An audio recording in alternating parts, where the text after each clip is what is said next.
En las próximas 3 horas, no mentiras, en la próxima media hora vamos a hablar una parte de el manejo de las guías, cuáles guías utilizar en Colombia. Esta es una imagen que les quiero recrear acá, la Torre de Babel.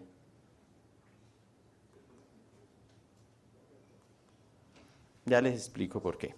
Si ustedes ven estas iniciales FBI, todo el mundo identifica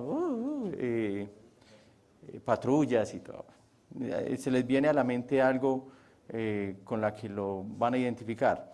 El DAS también, teléfonos y llamadas y esas cosas. GNT de pronto es unas letras menos conocidas, pero que yo creo que es importante que las tengamos en cuenta.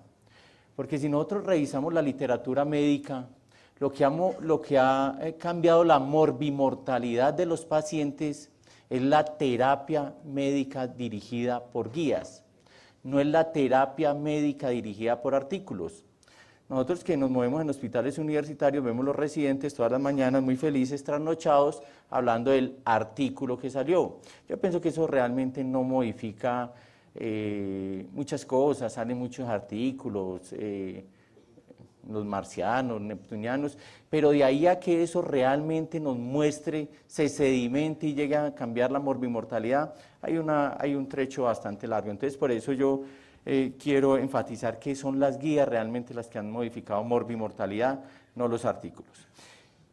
El problema, o uno de los grandes problemas, es que cuando nosotros metemos en Google, en cualquier buscador, guías de cualquier patología, nos salen una cantidad de guías, o gran cantidad de guías, y entonces nos quedamos nosotros sin saber qué hacer. Por ejemplo, estas son guías de práctica clínica colombianas, la cual hace una búsqueda en la literatura con base en unas preguntas, es bastante interesante. Vemos las guías canadienses, vemos las guías latinoamericanas, editadas precisamente por un colombiano, vemos las guías europeas, vemos estas guías que son de la Sociedad Americana del Corazón, y entonces nosotros nos quedamos, bueno, ¿pero qué hacemos? Con un agravante muy importante, que dentro de estas guías la definición de hipertensión cambia y la clasificación cambia.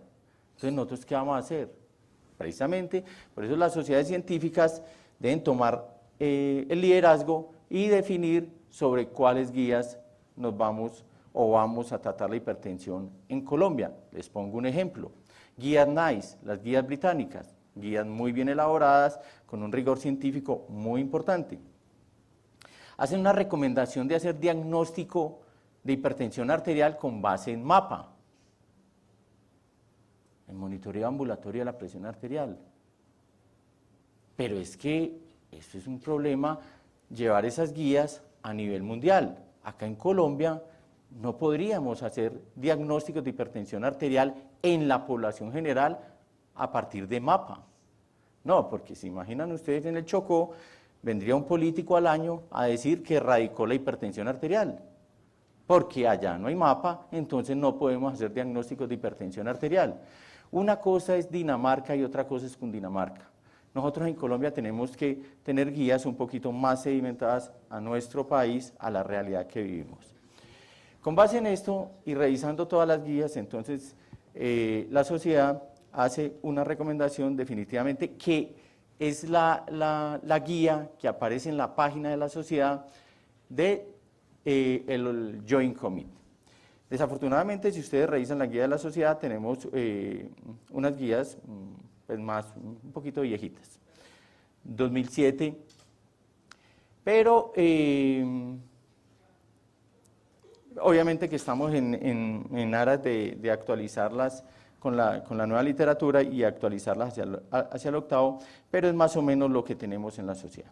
La hipertensión arterial, lo que les mencionaba, hay guías que clasifican en forma diferente la hipertensión arterial. La clasificación de la hipertensión arterial se sigue manejando como en el séptimo joint.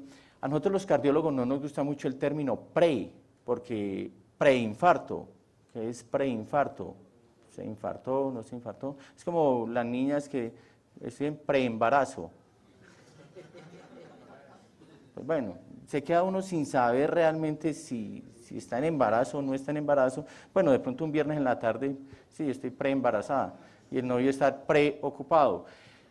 Pero es un término ambiguo, pero en las enfermedades crónicas degenerativas este término sí tiene algún valor. De hecho, en diabetes, prediabetes, porque lo único que hace es abrirnos los ojos hacia medidas preventivas.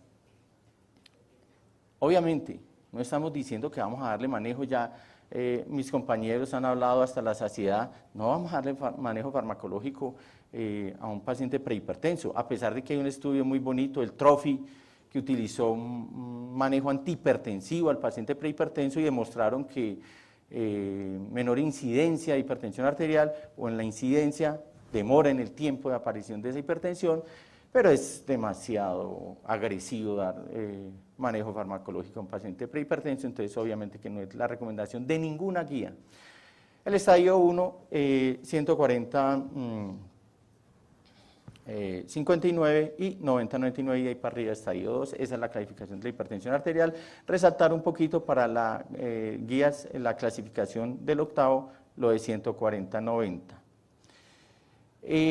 Aquí quiero hacer un llamado de atención en cuanto a la hipertensión como factor de riesgo modificable más común en el mundo, porque finalmente cualquier guía que nosotros utilicemos, el objetivo es llevar el paciente hipertenso a control de la presión arterial. Esta gráfica, que es bien bonita, que está en el séptimo Joint, que no la leemos porque es de las primeras, eso es epidemiología, eso para qué, eso es muy ladrilludo, pero sí quiero llamar la atención de una cosa. En el año 76, que fue cuando empezó el primer Joint Committee, en Estados Unidos el 51% eran conscientes de que eran hipertensos. Para el año 2000 eso mejoró al 70%. Pacientes tratados en el 76, 31%, pacientes tratados en el 2000, 59%. Eso es bonito, eso es muy bonito, que nosotros sepamos que tenemos pacientes hipertensos y que los tratemos, pero ese no es el punto es cuántos pacientes hipertensos tenemos controlados, porque el evitar el daño de órgano blanco lo hacemos en este tercer renglón. Si nosotros sabemos en Colombia cuántos pacientes son hipertensos, pero no tienen tratamiento, sabemos el 100% de los pacientes son hipertensos, pero no le estamos haciendo absolutamente nada a ese ventrículo izquierdo. Lo que estamos haciendo al ventrículo izquierdo para la hipertrofia ventricular es estos pacientes que están controlados. Y miren lo que pasa en el 76, 10% de los pacientes. Para el año 2000, 34% de los pacientes estaban controlados. Es una verdadera catástrofe en medicina ese altísimo porcentaje de pacientes que no podemos controlar. 66%, y estos son los gringos que son ricos, hablan, tienen ojos verdes, hablan bonito. Nosotros tenemos acá un control muchísimo menor que calculamos más o menos en un 18%. El estudio de Minnesota solamente les refiero que es un estudio que se llevó a cabo en Estados Unidos para mirar por qué ese alto porcentaje de pacientes no estaban controlados. El estudio de Minnesota controlaron muy bien los pacientes, les hicieron monitoreo continuo, los llamaban con mucha frecuencia, les decían, venga, usted sí se está tomando la medicación, y se aseguraban, no se la está tomando, ¿por qué? Entonces les cambiaban medicamentos y ellos llegaron a un 71.8 de control de la presión arterial. O sea, bajo muy estricto control llegaron a un 71. O sea, tampoco controlaron el 100% de los pacientes. Entonces no se angustien, si ustedes tienen en el consultorio el 72% de los pacientes controlados, están muy bien. Están como el estudio de Minnesota. No van a controlar el 100% porque hay factores que no vamos a tener control. La hipertensión arterial no es la misma. Y es uno de los graves problemas en el manejo de la hipertensión arterial. Decir que la hipertensión arterial, yo siempre digo que es como decir el cáncer, no es lo mismo un vaso celular a un CA broncogénico estadio 3. Hay diferentes modelos hipertensivos, el del joven que es muy adrenérgico, el de la edad media que es la típica hipertensión arterial esencial, que es por una disfunción relativa del endotelio, y la hipertensión del anciano, que es una hipertensión arterial sistólica por arteriosclerosis. Entonces es diferente y el tratamiento obviamente que debe ser diferente. Fisiopatología de la hipertensión, sistema nervioso simpático y sistema nervioso parasimpático. Las complicaciones son de dos tipos completamente diferentes y por eso es que nosotros tenemos muchos estudios que vemos que la hipertensión arterial con esa medicación baja el mismo nivel de presión arterial, pero los desenlaces en morbimortalidad son diferentes, y ahorita les voy a mencionar un estudio que hizo mucha mella en la literatura científica, que es precisamente la COMPIS. Esta es una de las complicaciones, la hipertensión arterial, que es por sobrecarga de presión cuando se crece el ventrículo izquierdo, y la otra complicación que es por aterosclerosis. Son dos complicaciones completamente diferentes. Aquí las preguntas que ya yo creo que las hemos visto con bastante, las hemos repetido en la mañana: ¿es realmente el paciente hipertenso, la causa, la severidad, daño de órgano blanco, comorbilidades y riesgo cardiovascular? ¿Para qué vamos a tratar nosotros el paciente hipertenso? Porque tratar el paciente hipertenso es complejo. El paciente hipertenso es oligosintomático. Yo no creo que sea completamente asintomático, es oligosintomático, pero si nosotros tenemos un paciente que tiene pocos síntomas o no tiene síntomas, es complejo darle una medicación que en muchos de los casos les estamos dando síntomas, los ponemos con la hipotensión ortostática. Para esto tratamos nosotros el paciente hipertenso. 25% de incidencia en infarto agudo de miocardio, 38% de incidencia, disminución de la incidencia en accidente cerebrovascular, y 50% de la incidencia de falla cardíaca. Para esto tratamos nosotros el paciente.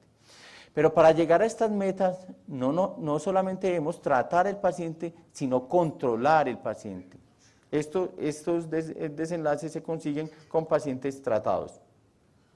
Una mención a la curva J.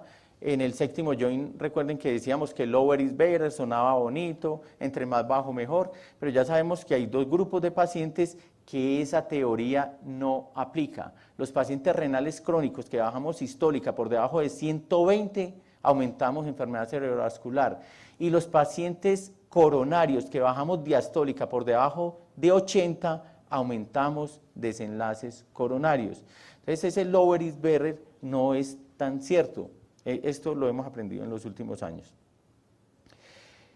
Dentro del manejo de la hipertensión, quiero resaltar de esta gráfica que el manejo puede, el medicamento antihipertensivo tiene una secuencialidad.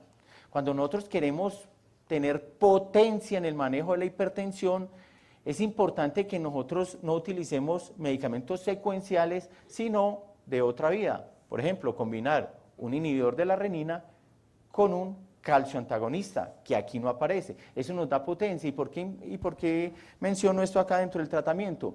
Porque si en las primeras diapositivas les mencionaba que uno de los problemas de la hipertensión arterial es que no llevamos al paciente a metas. Entonces tenemos que tener claridad en las combinaciones que vamos a hacer.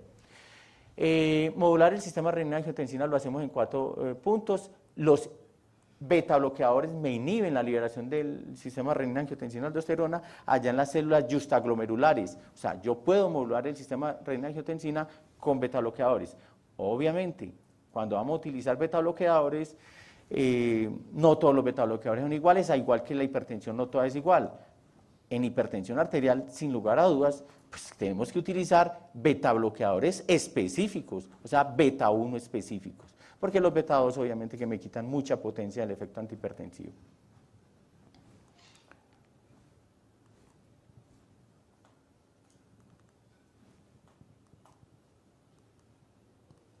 Bueno, aquí solamente para recordar dos cositas con diuréticos y beta bloqueadores. Los diuréticos tienen toda la evidencia. El OLHAT es un estudio de 33.800 pacientes, casi 34.000 pacientes.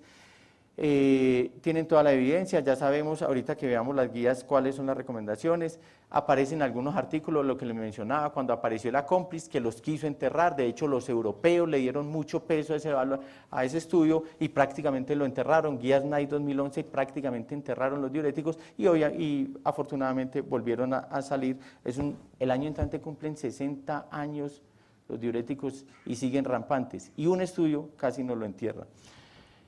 ¿Qué hemos hecho con el manejo de la hipertensión en el transcurso de la historia? ¿Qué se ha hecho? Iniciamos con monoterapia en dosis altas, muchos efectos adversos, y vinieron haciendo correcciones, y lo que hacemos hoy en día es dosis bajas con terapia combinada. A mí me tocó la parte de las guías, las últimas recomendaciones, octavo Joint Committee, obviamente que ya lo que han dicho hasta la saciedad mis compañeros. Estilo de vida saludable no es dicotómico, no es disyuntivo con el manejo farmacológico, no es dar estilo de vida saludable o manejo farmacológico, es dar estilo de vida saludable y manejo farmacológico. Aquí está el Accomplice, eso fue un tsunami cuando salió la comparación de un IECA y un calcio antagonista contra el IECA y el diurético. El IECA y el calcio antagonista mostró disminución de un 20% de desenlaces en morbimortalidad en el paciente hipertenso. Con base en esto, fue que las guías NICE 2011 y los europeos dijeron, no, pero esto sí es increíble, o sea, mejor dicho, chao diuréticos, bye bye, see you later, y todos pues, los iban a enterrar. ¿Qué se ha revisado desde el 2011 con los diuréticos? Que fue el Accomplice, que es un estudio publicado en New England Journal en 2008, que este estudio se hizo en pacientes de muy alto riesgo. Las guías de hipertensión arterial, que es la enfermedad más prevalente en el mundo, las que manejan los médicos generales, son, o sea, el paciente que maneja el médico general en el consultorio, usualmente no es el paciente de muy alto riesgo. No es el paciente revascularizado, con enfermedad del tronco, con enfermedad multivaso, no es ese paciente. Con base en eso es que el octavo Joint hace el análisis y dice, no, un momentico, el Accomplice sí es cierto, pero en pacientes de alto riesgo. Por eso el diurético volvió al escenario clínico en primera línea dentro del manejo del paciente hipertenso. Metas de tratamiento, 140-90, esto lo hago así para que les quede un mensaje subliminal. Diabéticos y enfermedad renal crónica 130-80, eso ya no es cierto. Estas son las guías que sigue la Sociedad Colombiana de Cardiología, octavo Joint Committee. Primera recomendación. Aquí en el octavo Joint, yo creo que tenemos dos, son muy sencillas y yo creo que las guías tienen que ser así, cosas sencillas pero que sean reales, a diferencia, por ejemplo, de cosas sencillas que no son tan reales. Por ejemplo, como el TIMI y el GRACE. El TIMI es un score de riesgo muy sencillo, pero es muy malo. El GRACE es mucho más complejo, pero mucho más real. Aquí lo que se trata de hacer son guías sencillas, pero que sean reales. Un punto para grabar, 60 años. ¿El paciente tiene más o menos de 60 años? Si el paciente tiene menos de 60 años, manejamos presiones de 140-90. Si tiene más de 60 años, 150-90. Y ese es el manejo de la hipertensión arterial. Primera recomendación, mayores de 60 años, iniciar tratamiento farmacológico para disminuir presión arterial sistólica por debajo de 150 y la presión arterial diastólica por debajo de 90. Hacen un llamado de atención que si el paciente tiene menos de 140 y no tiene síntomas, continúele la medicación como la venía tomando. Segunda recomendación, en población menor de 60 años,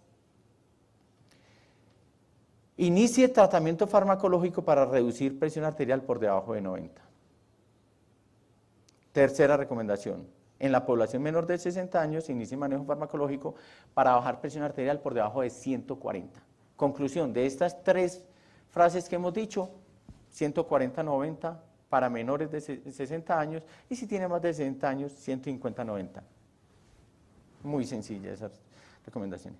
Acá entra una de las cosas que me parece muy novedoso, ¿Qué es la recomendación con los pacientes renales crónicos? Con los pacientes renales crónicos veníamos manejando cifras por debajo de las mencionadas, de 140-90, teníamos 130-80, y el comité del JOIN se puso a revisar cuáles eran las recomendaciones, cuáles eran los estudios que habían avalado esa recomendación, y entonces se fueron a las fuentes primarias, que es el NDRD, que es el gran estudio del paciente renal crónico, y ellos se dieron cuenta que esa recomendación salía de un subgrupo de pacientes que botaban 3 gramos de proteínas al día, 130-80, y los desenlaces que mejoraron no fueron ni siquiera de mortalidad, fueron desenlaces renales.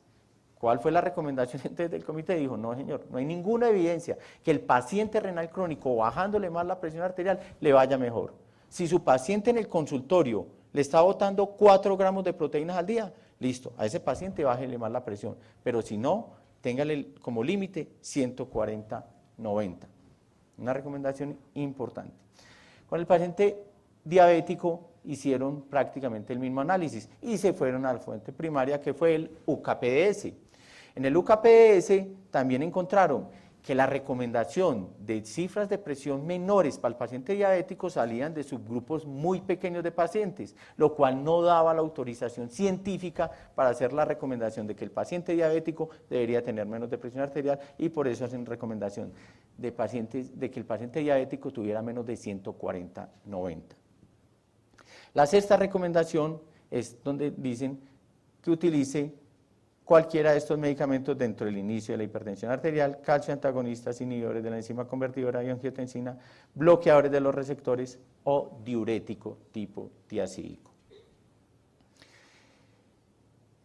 Cuando uno maneja hipertensión arterial es un enfoque muy práctico, mirar si el paciente es hiporreninógeno o hiperreninógeno. ¿Cómo tiene la renina el paciente? Los pacientes de raza negra usualmente son hiporreninógenos. Entonces, esos pacientes definitivamente no le empiece una medicación antihipertensiva que le inhiba el sistema renina, angiotensina, aldosterona. En el paciente anciano tampoco, porque no es la medicación que más le va a hacer efecto a esos pacientes. Entonces, uno empieza con tiazídicos, calcio antagonistas o algún beta bloqueador. La recomendación octava es que en la población con enfermedad renal crónica o hipertensos, el tratamiento antihipertensivo lo debe iniciar con un IECA o un bloqueador de los receptores de angiotensina. Ojo con esta O, que dicen un IECA o un bloqueador de los receptores de angiotensina. Ustedes van a escuchar mucho la combinación de esos. Los nefrólogos han tratado de montarnos eso desde hace muchísimos años, yo creo que desde que era niño. No, mentiras tampoco. Y lo único que ha demostrado eso es que ha aumentado mortalidad. O sea, la hipercalemia en esas combinaciones aumenta mortalidad. Esas combinaciones definitivamente modifican los estudios, que sí, pero entonces que a los renales crónicos que duerman boca abajo. Han hecho una cantidad de cosas y definitivamente usted le monta una o le monta la otra. Definitivamente la combinación, eso no está recomendado.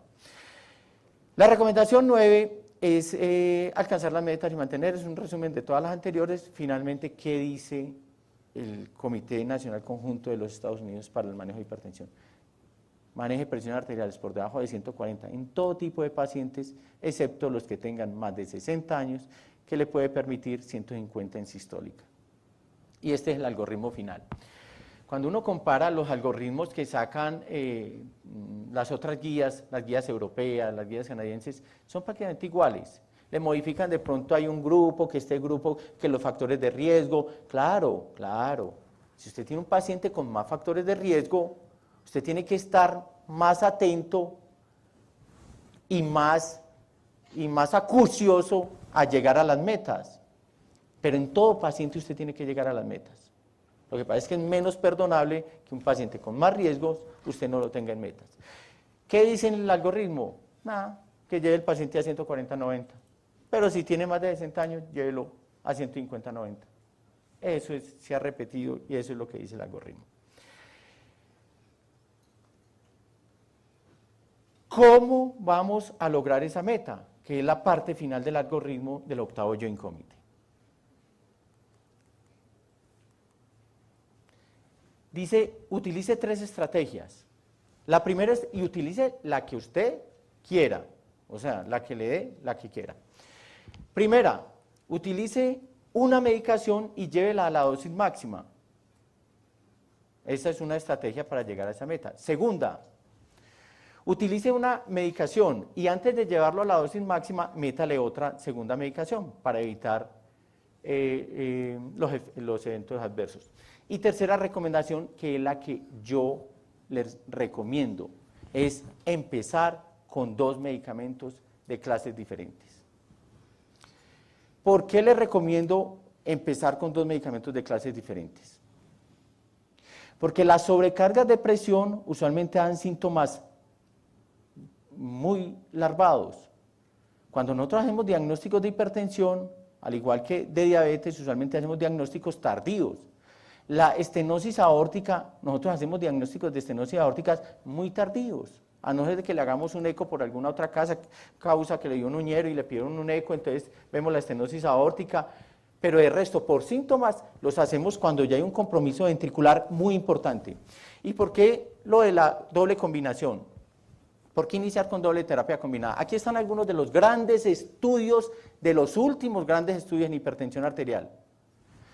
El ASCOT, el OLHAT, el IDNT, el RENAL, el UKPS, aquí no aparece ningún estudio en monoterapia, ninguno.